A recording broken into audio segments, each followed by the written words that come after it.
Welcome to our YouTube channel DS studio.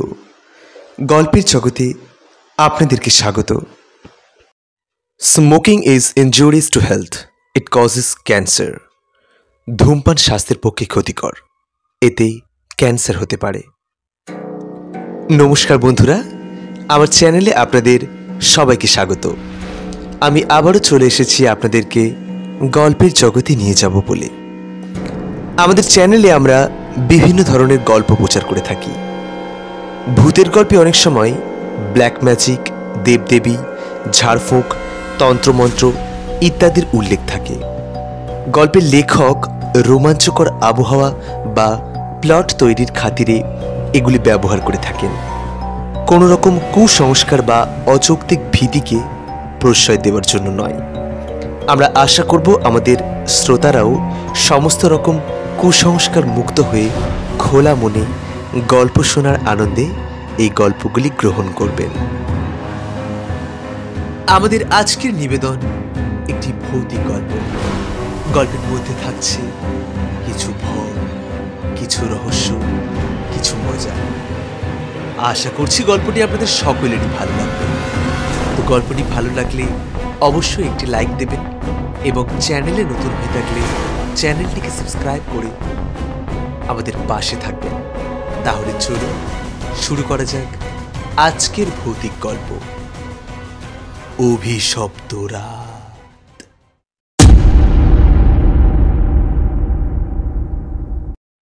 ঝড় নেই, জল নেই, দপ করে নিভে গেল মোমবাতিটা। অবাক কাণ্ড সন্দেহ নেই, কিন্তু আগে তো সেটা জ্বালাতে হবে। ভূতের মতো অন্ধকারে বসেছিল সন্দীপ। বললাম, কিরে, জাল মোমবাতিটা? মনে পড়ছে না দেশলাইটা কোথায় রাখলাম। যা বাবা, এই তো 10 মিনিট আগে জ্বালালি, এর মধ্যে ভুলেও গেলি কোথায় রেখেছিস? পাশেই তো রেখেছিলাম, হাত ঘষে ঘষে দেখবার চেষ্টা করছি, খুঁজে পাচ্ছি না। সত্যি কথা বলতে কি, বকাবকি যে করব তারও কেমন জোর পাচ্ছি না। বিকেলবেলা এসে ঢুকেছি এই বাড়িতে, তারপর থেকে এক এক করে যা ঘটে চলেছে, মানুষের বুদ্ধিশুদ্ধি ঘুরে দেওয়ার পক্ষে তার যথেষ্ট। পরশু থেকে পরীক্ষা, আজকের রাতটা যদি এইভাবে কাটে, অথচ উপায় ছিল না এটা ছাড়া কোনো। অ্যাডমিট কার্ড নিতে গিয়েই তো টের পাওয়া গেল পরীক্ষা সেন্টার পড়েছে সারাগাছির এই স্কুলে। রোজ বহরমপুর থেকে যাতায়াত করতে গেলে 5-6 ঘন্টা ওতেই চলে যাবে, অথচ বাপের জমিদারিও নেই যে সারাগাছির কোনো হোটেলে গিয়ে দুজনে মিলে 14-15 দিন থাকব। মুর্শিদাবাদের সুন্দর গাঁয়ের ছেলে আমরা, নেহাত হাই স্কুল নেই বলেই এই বহরমপুরে এসে পড়তে আসা। একা হলে সেটাও সম্ভব হতো না, সন্দীপ ছিল। তার উপর একজন নামমাত্র ভাড়ায় একখানা ঘর ছেড়ে দিয়েছিল বলেই পড়াশোনাটা চলছিল। পরীক্ষার সিট যে সারাগাছি স্কুলে পড়বে সে আমার কেমন করে জানবো আমরা? মাথায় আকাশ ভেঙে পড়েছিল যেন। তখনই অঙ্কের ভূদেব স্যার বলেছিলেন, ওখানে রামকৃষ্ণ মিশনে আমার একজন চেনা মানুষ আছেন, গিয়ে বলবি আমার কথা, কিছু একটা ব্যবস্থা করে দেবেনি। সেরকমই ঠিক ছিল। হঠাৎ সারাগাছি বাস স্ট্যান্ডে নেমে বলটাদাকে দেখতে পেয়ে যেন হাতে স্বর্গ পেয়েছিলাম। বলটাদা আমাদের গাঁয়েরই ছেলে, প্রমোটারি ব্যবসা করে এখন আঙুল ফুলে কলা গাছ। চায়ের দোকান থেকে বেরিয়ে মোটর সাইকেলে উঠতে যাচ্ছিল। আমাদের দেখেই বললে, ইরে মানিক জোর, তোরা যে এখানে? বললাম, শুনে বললে, আমি তো এখানে থাকি না, তবে ব্যবস্থা একটা করে দিতে পারি। এই কথা আমাদের বললেন। কষ্টে সৃষ্টে দিন 15 কাটিয়ে দিতে পারবো বলে মনে হলো। ব্যবস্থাটা কি হলো বলো না, টাকা পয়সা কিরকম খরচ হবে? ওই তোদের খাওয়া দাওয়ার জন্য যা হবে, থাকার জন্য কোনো পয়সা লাগবে না। মানে? আরে অনেকখানি জায়গাওয়ালা একটা বাড়ি কিনেছি। বাড়ি বলতে 2খানা ঘর, একটা বন্ধই থাকে আর একটা খোলা। ঘরটা মোটামুটি পরিষ্কার করিয়ে এলাম আজ, ইলেকট্রিসিটিও আছে। ঘরের ভেতর চাদর মাদর মশারি সবই পাবি। রাস্তার ওপর টিউবওয়েল আছে, পুজোয় খাওয়ার জল এনে রাখিস। একটু এগিয়েই চা বিস্কুটের দোকান, সেখানে সকাল সন্ধ্যেই ভাত রুটিও পাওয়া যায়। খাওয়ার পাটটা নয় ওখানেই ঝেড়ে নিস। এরকম একটা প্রস্তাব পেয়ে যাব ভাবতেই পারিনি। বোল্টাদা নিজেই পৌঁছে দিয়ে গিয়েছিল। বাড়ি দেখে একটু বুকটা যেন ছ্যাত করে উঠল, কিন্তু এইরকম যে ঝামেলায় পড়তে হবে সেটা কখনোই বুঝতে পারিনি। সন্ধ্যের মুখেই গিয়েছিলাম চায়ের দোকানে। রাস্তায় এসে পৌঁছালে লোকজনের মুখ দেখা যায়, কিন্তু বাড়ির ভেতরে থাকলে কেমন যেন একটা স্যাঁতস্যাঁতে অস্বস্তি জড়িয়ে থাকে। চারিদিকে যেন পাক খায় সেই স্যাঁতস্যাঁতে অস্বস্তি ভাবটা। ওই সময়ই যাতে রুটি ফুটি খেয়ে আসা যায় সেই মতলবেই গিয়েছিলাম। খেতে খেতেই জেনে নিয়েছিলাম স্কুলটা কোথায়। সেটা কাছাকাছি জেনে ভালো লেগেছিল। সন্দীপের একটু বেশি ভয় ভয় করছিল কিনা কে জানে। ও জিজ্ঞেস করেছিল ধরণীধর বাবুর কথা, মানে রামকৃষ্ণ মিশনের যে ভদ্রলোকের কাছে ভূদেব স্যার আমাদের আসতে বলেছিলেন। সেটাই বরং স্কুল থেকে বেশ খানিকটা দূরে, যা আমরা শুনলাম। ঘরের আলো জ্বালিয়ে গিয়েছিলাম, বেশ মনে ছিল, কিন্তু রাস্তা থেকে আলোর কোনো লক্ষণই দেখতে পেলাম না। রাস্তায় কিন্তু আলো রয়েছে, অর্থাৎ লোডশেডিং নয়। কি জানি হয়তো ভুলই করেছি, এই মনে করে মোটাসোটা একটা মোমবাতি কিনে জ্বালিয়ে নিলাম সেটা। তারপর এগুলাম আস্তে আস্তে। সবচেয়ে ভালো হতো একটা টর্চ কিনে নিলে, কারণ ঘর পর্যন্ত পৌঁছাতে গেলে যে ঝোপঝাড় পেরোতে হয় সেখানে সাপখোপ লুকিয়ে থাকা কিছু বিচিত্র নয়। মোমবাতি জেলে নিয়ে গিয়েছিলাম। সন্দীপই প্রথম গায়ে খোঁচা মেরেছিল আমার। পেছনে পেছনে কেউ আসছে নাকি রে? পায়ের শব্দ আমিও শুনেছিলাম। থমকে দাঁড়িয়ে পিছনে ফিরলাম। না, কোথাও কিছু নেই। থাকলেও অন্ধকারে বোঝা যাচ্ছে না। দূরে রাস্তার আলো মিটমিট করে জ্বলছে। চলতে শুরু করলাম। আবার পায়ের শব্দ। পরিষ্কার শুকনো পাতা মারিয়ে কেউ আসছে, অথচ ঘোরালে কাউকে দেখতে পাবো না, এটাও জানি। তিনি মিনিটের পথ পার হতে লাগলো যেন 3 ঘন্টা। অবাক কাণ্ড, ঘরের চৌহদ্দিতে চলে আসার সঙ্গে সঙ্গে আলো জ্বলে উঠল সেখানে। আর আর পরিষ্কার বুঝতে পারলাম শুকনো পাতায় খসখস শব্দ তুলে যাচ্ছে, কেউ যেন আমাদের এই পর্যন্ত পৌঁছে দিয়ে যাওয়ার জন্য। কে আসছিল আমাদের সঙ্গে? কি স্বার্থ তার? সত্যি কেউ আসছিল কি? যাকে, ও অত কথা ভাববার সময় ছিল না, দরকারও ছিল না। বইপত্রের ট্রাঙ্কটা খুলতে হবে। পরশু ইংরেজি পরীক্ষা। খাওয়া দাওয়া শেষ করে আলোটাও আছে। মশারিটা টুক করে টাঙিয়ে নিয়ে তার ভেতরে বসেই বেশ খানিকটা পড়াশোনা করে নেওয়া যেতে পারে। ট্রাঙ্কটা খুলব বলে সবে হাত দিয়েছি, দরাম করে কিছু একটা আছড়ে পড়ল পাশের ঘরে। চমকে উঠেছিলাম দুজনেই। রাস্তার দিক থেকে এলে ওই ঘরটাই আগে পড়ে। ঘর থেকে একটা ইট বাঁধানো পর্যন্ত পথ গিয়েছে। এই ঘর থেকে ও ঘরের মধ্যে একটা দরজাও রয়েছে, কিন্তু বোল্টাদা পই পই করে বারণ করেছে ও ঘরে না ঢুকতে। যে ঘরে কেউ নেই সে ঘরে হঠাৎ এমন করে কি পড়ল? মানা ছিল, তাই খুলতে সাহস হলো না। সন্দীপ ফিসফিস করে বলল, যাই হোক, আমাদের কি, দরজা তো এদিক থেকেও খিলতোলা, কেউ তো আর আসতে পারছে না এদিকে। কেউটা কে, তার উপরেই নির্ভর করছে সেটা। আমি বললাম, যাকে এদিকে দরজাটাও বন্ধ করে দিই, তারপর যা থাকে কপালে। সেই দরজা বন্ধ করতে গিয়েই ফের আর এক বিপত্তি। ঠিক দরজার সামনে গিয়েছি, কেউ একজন শাক করে সরে গেল সামনে থেকে। চকিতেই আমি দেখে নিয়েছি তাকে। লাল পাড় শাড়ি, চুলগুলো সোনের নুড়ি, হাত দুটো আবলুস কাঠ, অন্ধকার ছিল। সেই আবছা অন্ধকারে এক পলক দেখেই বুকের রক্ত হিম হয়ে গিয়েছিল আমার। খানিকটা গোয়ার্তমি করেই দরজা দিয়ে বেরিয়ে এসেছিলাম ভালো করে দেখব বলে, কিন্তু অন্ধকারে যত দূর চোখ যায় কোথাও কিছু নেই। সন্দীপ ব্যাকুল কণ্ঠে কিছু জিজ্ঞেস করতে যাচ্ছিল, তার মধ্যেই আর এক বিপত্তি। ঘরের আলো নিভে গেল। ধুত্তরি ছাই, এ আবার কি কাণ্ড! বাইরে দূরে রাস্তায় আলো এখনো জ্বলছে, অথচ যত ঝামেলা আমাদের ঘরেই। হতে পারে লুজ কানেকশন হচ্ছে, অথবা বাল্বের তারটাই হয়তো ছিঁড়ে গেছে। যখন একবার করে লাগছে তখন আলো জ্বলছে। যেটাই হয়ে থাক, সকাল না হলে তো আর বুঝতে পারবো না। পায়ে পায়ে দরজার কাছে এসে দরজাটা সবে বন্ধ করেছি, সন্দীপ মোমবাতিটা জেলে ফেলেছে। বললাম, পড়াশোনার দফা এখন রফা হয়ে গিয়েছে মনে হচ্ছে, মোমবাতি নিয়ে তো আর মশারির ভেতরে ঢোকা যাবে না। সন্দীপ বললে, আয় না, বসে বসেই একটু টেস্ট পেপার সলভ করে নি। আর মশার ঝাঁকছে, তার মধ্যে আকুপাংচার চালিয়ে যাবে রে। ম্যালেরিয়া ধরলে পরীক্ষা দিবি কি করে? কাল গিয়ে মশা মারা ধূপের ব্যবস্থা করতে হবে। সে তো কালকে, কিন্তু আজকের সন্ধ্যাটা যে এরকম মাঠে মারা যাবে।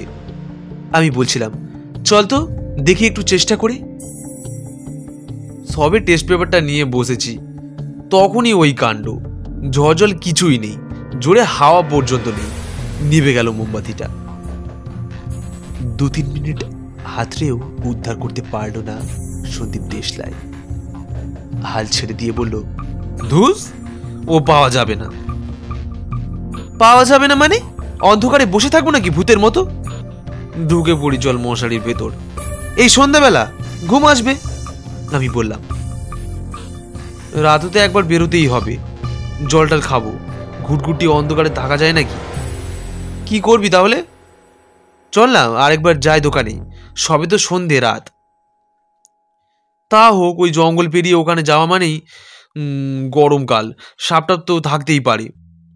ঘরের ভেতর দিয়ে যাবি, শর্টকাট হবে। দূর, বোল্টাদা তো ও ঘরে ঢুকতে বারণ করেছে। বাদে তো বোল্টাদার কথা।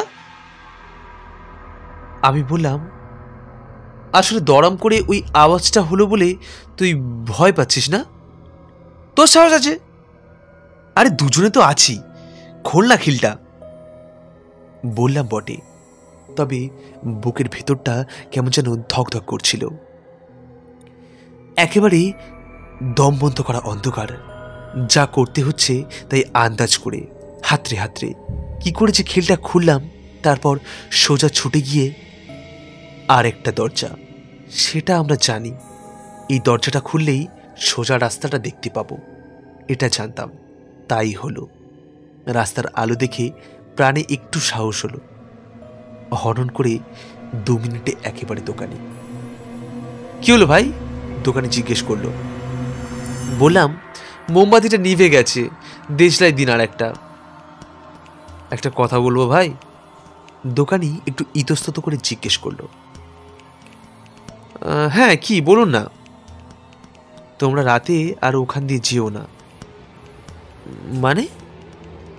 ভুরু কুচকে গিয়েছে আমার। কি কি আছে ওখানে?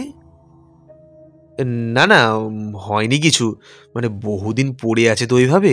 তোমরা বাচ্চা ছেলে, কি দরকার ওখানে যাওয়ার? দোকানি বললে। বাহ, তাহলে যাবো কোথায় দিয়ে শুনি? ওই যে বললে মিশনের ভদ্রলোক, তার সঙ্গে দেখা করো। এখন এই রাত্রিবেলা? আজকে রাতটা আমার বাড়িতে না হয় কাটিয়ে দিও। ওই রকম বাড়িতে রাত না কাটানোই ভালো। এটা তো আমাদেরও মনের কথা, ভেবেছিলাম সাথে সাথে রাজি হয়ে যাব, কিন্তু তারপরেই মনে হলো, ছি, আমরা কি ভীতু? দুজনে মিলে একটা বাড়িতে রাত কাটাতে পারবো না? ওই লোকটা একবার বলল, আর আমরা রাজি হয়ে যাব। বললাম, আরে না না, আজকে রাতের জন্য আর অন্য কিছু করে কাজ নেই, কালকের কথা কালকে ভাবা যাবে। কথাটা শুনলে ভালো করতে খোকা। দোকানি বলল, খোকা? এবার হায়ার সেকেন্ডারি পরীক্ষা দেব, আমরা হলাম কিনা খোকা? হাতে ঘা লেগে গেল। বললাম, ঠিক আছে, কালকে দেখা যাবে। মোমবাতি সঙ্গে করে নিয়ে গিয়েছিলাম, জ্বালিয়ে ফিরছিলাম। ঠিক প্রথম ঘরের কাছাকাছি এসে গেল সেটা নিবে। যা হনন করে হাঁটছিলাম হতেই পারে, প্রায় এক দৌড়ে ঘরের মধ্যে গিয়ে ঢুকে পড়লাম নিজেদের ঘরে। খটাস করে খিল তুলে দিয়ে সন্দীপকে বললাম, দেশলাইটা ফেলে দিসনি তো? নে, মোমবাতিটা জ্বালা। এতক্ষণ পরে আলো দেখে বুকের ধূপকুনিটা একটু কমল। এবার একটু সাহস ভরে ঘরটার চারিদিকে তাকিয়ে দেখলাম। ঘরের দুদিকে দুটো জানলা আছে, দুটোই এমনভাবে বন্ধ করা যে কোনোদিন সেগুলো খোলা হয়েছে বলে মনে হয় না। এখন টানাটানি করে খুলতে পারলে হয়তো ঘুমোট গরমটা একটু কমতো, কিন্তু একটু আগে ওই যে লাল পাড় শাড়ি, জানি না আমার চোখের ভুল কিনা, তবে খুলতে অন্তত সাহস হচ্ছিল না জানালাটা। ঘরে ঢুকে পর্যন্ত খেয়াল করিনি যে দরজার দিকে আমরা পাশের ঘরে ঢুকলাম তার একেবারে ডান দিকে দরজার মতো একটা বেশ বড় আয়তকার জায়গা।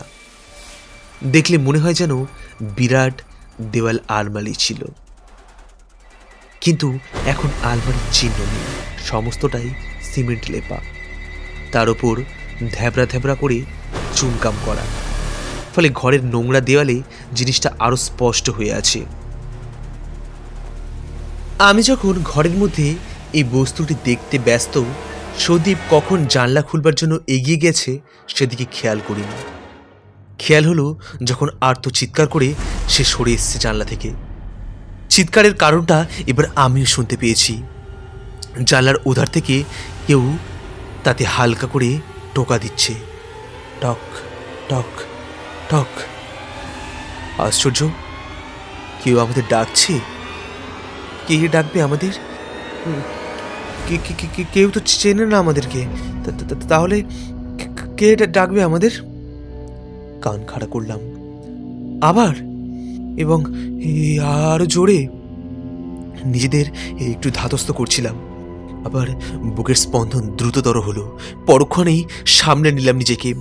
রাত এখন মোটেই বেশি নয়, হয়তো ওই দোকান বন্ধ করে আর একবার অনুরোধ করতে এসেছে আমাদের। মিছিমিছি ভয় পেয়ে আসি আমরা। যাচ্ছিলাম জানলার দিকে, হাত টেনে ধরল সন্দীপ। বললাম, কি হলো? আমার ভালো লাগছে না। কেন? দরজা থাকতে জানলায় টোকা কেন? ওদিক থেকে জানলাটা আগেই পড়ে, তাই। জানলা দিয়ে কেউ ঢুকতে পারে না, খুলে দেখতে দোষ কি? খুলেই হয়তো ফেলতাম। এগিয়ে গিয়েছিলাম, জানলার ছিটকিনিটা খুঁজে নিয়েছিলাম, জমাট ছিটকিনিটা ধরে টানাটানি করতে শুরুও করেছিলাম, কিন্তু পরক্ষণে ছিটকে এসে পড়েছি আমি মেঝেই। ঠিক কি যে হয়ে গেল সেটা বুঝতে আমার সময় লাগলো কয়েক মিনিট। বুঝতে যে সবটা পেরেছি এ কথাও বলতে পারবো না। ছিটকিনিটাতেও হাত দেওয়ার পরেই আমার হাতের উপর একটা হিমশীতল স্পর্শ। শুনেছি সাপের গা খুব ঠান্ডা, চমকে সেদিকে তাকিয়েও, কিন্তু হাতের উপর দিয়ে কিছুই যায়নি, কিছুই পেলাম না আমি। পর মুহূর্তেই সেই স্পর্শ যেন বজ্র পেশনে চেপে ধরেছে আমাকে, অবলীলাক্রমে ছিটকে পড়েছে আমার দিকে।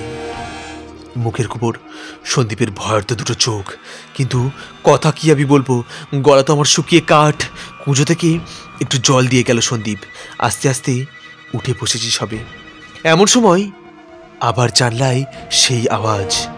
না, এবার আর টোকা নয়, রীতিমতো আওয়াজ, দরাম দরাম করে, যেন জানলা না খুললে ভেঙে ফেলবে সেটা এখনই। মাথার মধ্যে ঠান্ডা তরল যেন আছড়ে পড়ছিল। কি করব কিছুই বুঝতে পারছিলাম না। ঠিক সেই মুহূর্তেই আরও একটা এমন ব্যাপার হয়ে গেল, অতি বড় সাহসী ছেলেরও বুকের রক্ত হিম হয়ে যাবে। কিসের আওয়াজ ওটা? হায়না, শকুন, চিল, নাকি অন্য কোনো নিশাচর জন্তু?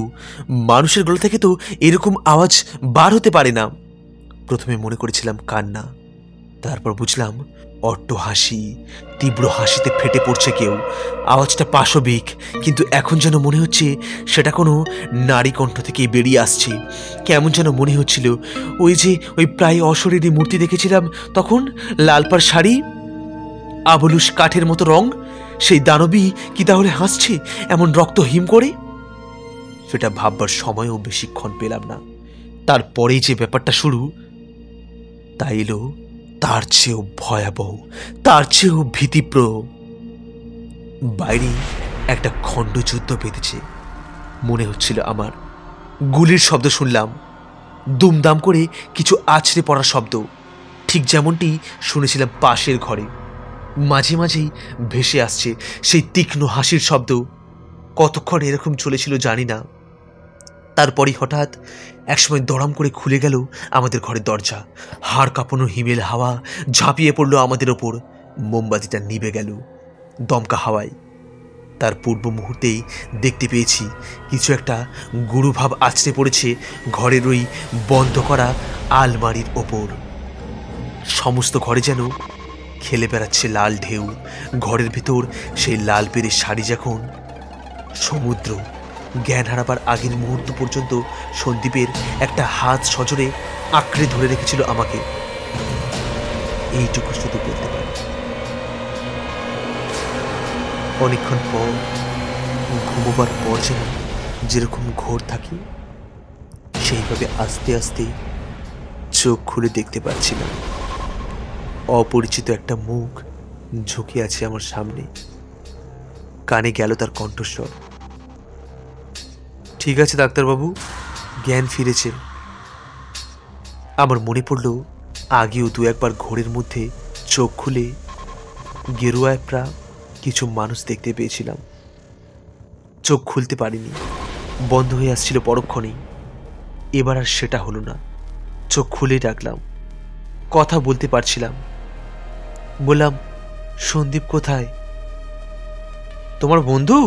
ঠিক আছে, তুমি এখন সারগাছি রামকৃষ্ণ মিশনে আছো, একেবারে নিরাপদ, মানে কোনো দুশ্চিন্তা রেখো না মনে। মনে পড়ছিল সব কথা একে একে। বললাম, আমাদের বইপত্র সব নিয়ে আসা হয়েছে। ভাগ্যি দোকানে আমার কথা বলেছিলে, নইলে খবরই পেতাম না তোমার। দোকানেই তো তোমাদের ওই অবস্থায় দেখে খবর পাঠিয়েছিল আমাকে। তাহলে ইনি ধরণীধর বাবু। কখন দোকানি আমাদের দেখতে পেয়েছিল, কখন উনি নিয়ে এলেন আমাদের, জিজ্ঞেস করতে সাহস হচ্ছিল না। দেওয়াল ঘড়ি ছিল একটা, দেখলাম 3টে বাজে। দিনের আলো রয়েছে যখন। বললাম, সন্দীপকে দেখতে পাচ্ছি না। ও ঘন্টা 2 আগেই সুস্থ হয়ে গেছে। তোমাদের ওই বাড়িটা একবার দেখতে যাবে বলে রেডি হয়ে বসে আছে। তোমারও তো এনার্জি হবে না বোধহয়। না না, আমি ঠিক আছি। আমি উঠে বসলাম। চলুন না। কোথায় সন্দীপ? এসো, গাড়িতে আছে। পেছনের সিটে 3জন বসেছিলাম। সন্দীপকে দেখে উৎফুল্ল হলাম। ধরণীধর বাবু বললেন, এ বাড়ির গল্পটা তোমাদের বলবো বাড়িটা দেখাবার পর, একটু ধৈর্য ধরো। গাড়িতে কতটুকুই বা পথ, পৌঁছে গেলাম। বিকেলের পড়ন্ত রোদ্দুরে বাড়িটাকে দেখে একটু অবাকই লাগছিল। এই বাড়িতেই কি অত কাণ্ড হয়ে গেল কাল? যে ঘরটা আমাদের ঢোকা মানা ছিল, রাস্তার দিক থেকেই তার দরজা খোলা ছিল। ধরণীধর বাবু সেই ঘরের দরজার সামনে এসে বললেন, এই ঘরের মধ্যে দিয়েই দৌড়ে তোমরা রাস্তায় গিয়েছিলে, তাই না সন্দীপ? সন্দীপই বা কি বলবে, আমি বা কি বলবো? ঘরের দিকে তাকিয়ে তো আমাদের চক্ষু স্থির। ঘরের মেজ বলতে কিচ্ছু নেই, সমস্তটাই খোঁড়া। তো বন্ধুরা, আজকের মতো গল্পটি এখানেই শেষ করছি। গল্পটি কেমন লাগলো কমেন্ট করে জানাতে একেবারেই ভুলবেন না। ভালো লাগলে অবশ্যই একটি লাইক দেবেন এবং চ্যানেলে নতুন হয়ে থাকলে চ্যানেলটিকে সাবস্ক্রাইব করে আমাদের পাশে থাকবেন। এই গল্পের পরবর্তী অংশগুলি জানতে হলে চোখ রাখতে হবে নেক্সট এপিসোডগুলিতে। তো আজকের মতো এখানেই, দেখা হচ্ছে পরবর্তী অংশে। নমস্কার।